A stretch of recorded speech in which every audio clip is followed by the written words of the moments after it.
Hello and welcome back. It's Clint in the workshop, as you can see. Thanks for joining us anyway. But today what we're going to do is we're going to continue with some setting up procedures with the 4-jaw chuck, and what we're going to look at is basically is what's best for setting it up. Scribing block, sometimes known as a surface gauge, or we'll put this down here, or scribing block with a dial test indicator on it. Is that the best method, or is the other one the best method? Let's put these down here. Or what about this? Yes, French chalk. Yeah, French chalk. Well, all these three methods that we're looking at, they've all got the uses. And the first one is, and it's the first time I ever used to set up in a 4-jaw chuck, was a piece of French chalk. Now, you experienced people might know about all this, but remember, we have got to consider the new people just coming into turning, and sometimes the terminology is different for them. And there we've got this view of the two scribing blocks or surface gauges. You can see that, yeah. So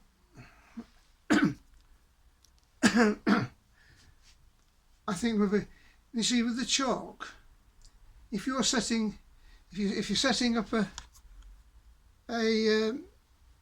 piece of rough casting in the 4-jaw chuck, the surface gauges are no good to you if it's too rough. So you can do it just as equally with a piece of chalk. I'll be showing you how to do it anyway. However, not with a rough casting, because I've not got one. But the first thing as well, I want to say this. We are announcements. We've got, in the last 2 weeks, got 2 new subscribers, which is really, really good. It's really nice. And the first one was Pilot Said. Yeah, Pilot Said. I think he's from the United States. And we've also got, I'm saying something about United States just in a minute. And we've also got another one called Fischer Dish, which it's got German undertones there for it, so, or hints and tips, because I think that person is from Germany. So Fish Dish, welcome to join us. I'm really glad to have you on board. So if you're from Germany, ich freue mich, dich kennenzulernen. Yeah, I do quite a lot of business in Germany, you know, and over the years, and hope to do some more as well as things progress, as we get out of this nasty pandemic that we're in. But the other thing I'd like to mention is that, excuse me, what we've got is, I've been looking at my video analytics, and it seems we've actually, it was all UK people and viewers that were listed initially, and then after a while, the United States cropped up. So we've got people from the USA and New Zealand and Germany and the rest of the world that they're not mentioned actually in the analytics. But it's surprising to see we'd got more in the UK viewing than in the USA. But now, for the last couple of months, in fact, we've got more view time, in 3 times much view time in the United States than in the UK. So I don't know what's that telling me. Maybe obviously more people in the United States. And I want to mention also, people coming into turning, whether in Europe or in the USA, sometimes find things a bit daunting as to what lathe to get and things like that, you know. But for you people in the United States, and you might think, oh, buy British, it's best, wonderful British lathes. Yes, some are, and there's not many bad ones. But I can tell you this, in the United States, I got a beautiful lathe from South Bend. Now South Bend originates from Indiana, in the Tri-County area of Kentucky, Ohio and Indiana. I've been to Indiana, but I never did get down to South Bend. Well, these South Bend lathes are really good, and they look basically identical to the British Boxford lathe. And there's some argument about who got what first and who copied what. It doesn't really matter, because my first lathe, 3.5 inch centre height, which is 7-inch swing, was a South Bend, and from the United States. It was an old lathe, but it has got it's got a gearbox for power feed, gearbox and stuff on it, just like the Boxford had. And I can tell you it's got some really good accessories. It's a super lathe. I'm not getting paid for advertising here.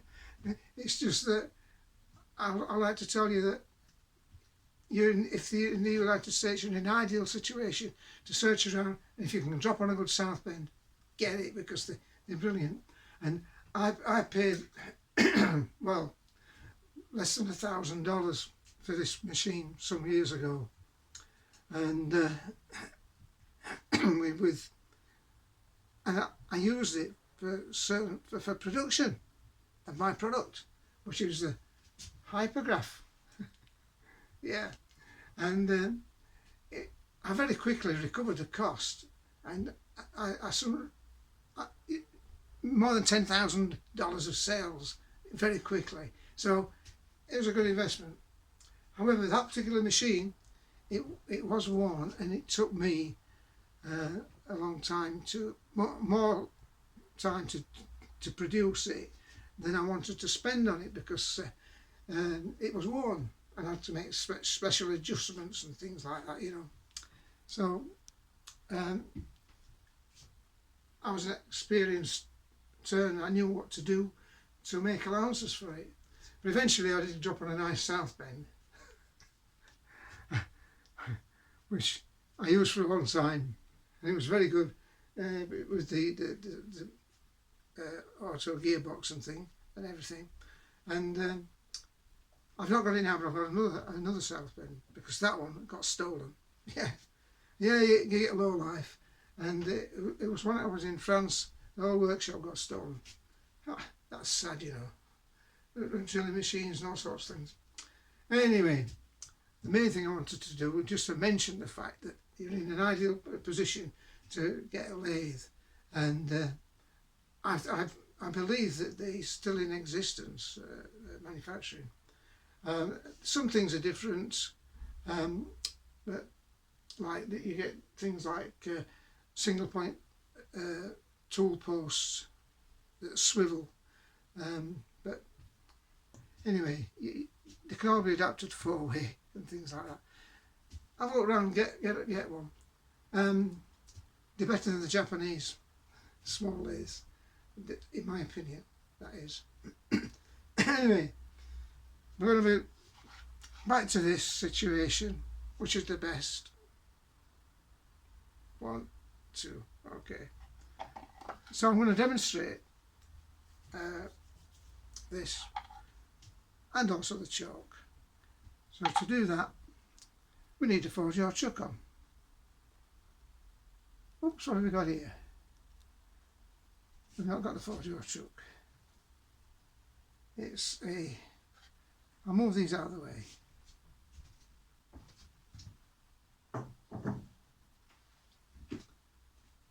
What have we got here? We've got a collet chuck on. Now, I'm not going to waste time saying how to change this. There's other videos showing you how to remove that collet chuck, but I'm going to take it off anyway, but I'm not going to be doing it as a tutorial because we've already got one of them. So I'm just going to take it off just to show you how quick we can take it off, okay? So there we go.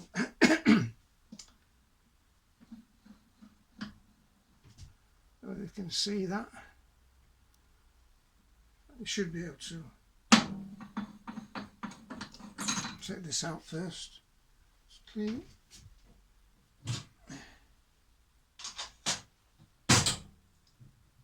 Put it away. Remove this from that's the drawbar. Take that off.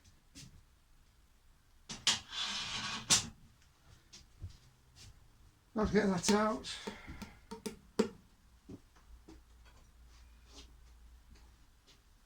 Is it softer metal?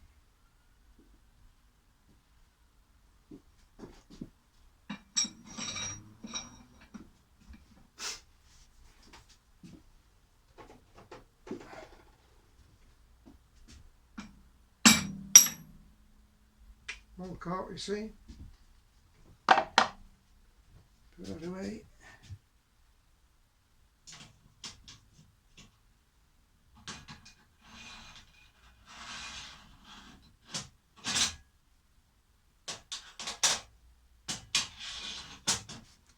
I've got a little drawer for those in the in a cupboard on the right hand side of the lathe.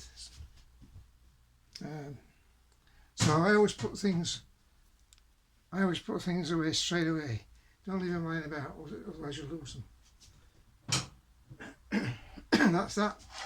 All remains to do, we've got to take this off. So that's out of the way.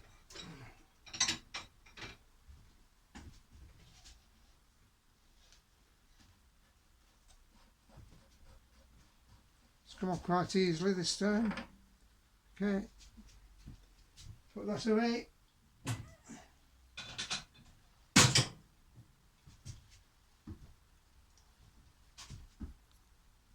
Everything is clean. I'll just put my glasses on to check.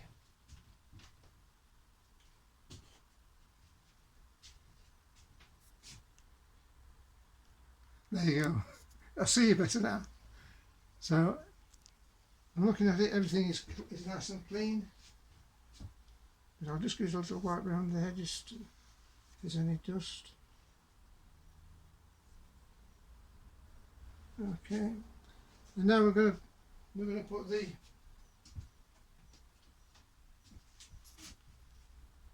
forge chuck on. Okay. So oil, drop of oil. That's all. That's all that's needed.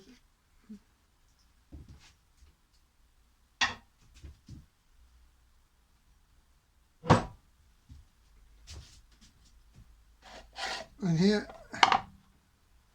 here's the forge chuck in question, which is pretty clean. I took it off recently, just checking, and that's it. Oh, this is a bit heavier, this one.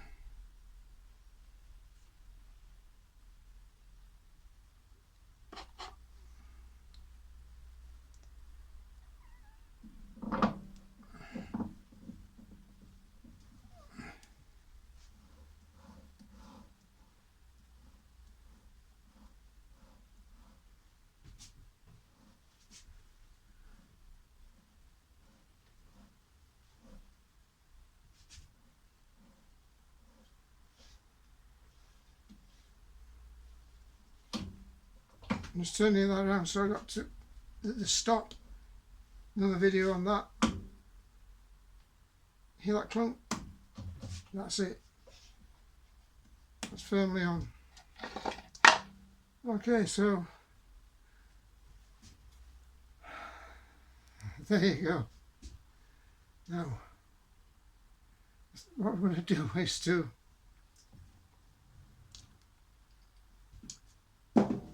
I'm very concerned that you don't get bored watching my videos, so I'm trying to cut them down a bit.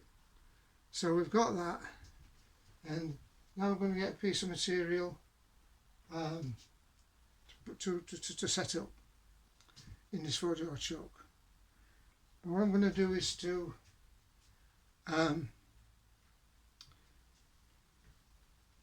do that the next video, because as I say, I want to keep your attention and don't get so you don't get bored. So I want to please subscribe.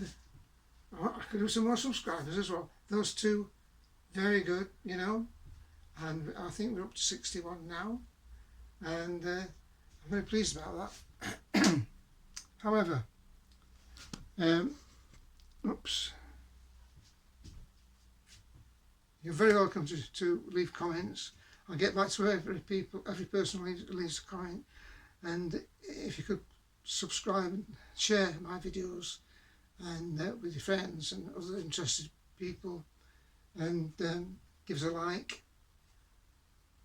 I really value your subscriptions, so thank you again. Leave your comments, and in the meantime you can watch this video or any one of my previous ones that you don't watch. You'll find a list of them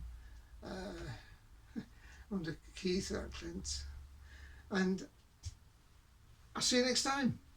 Bye for now.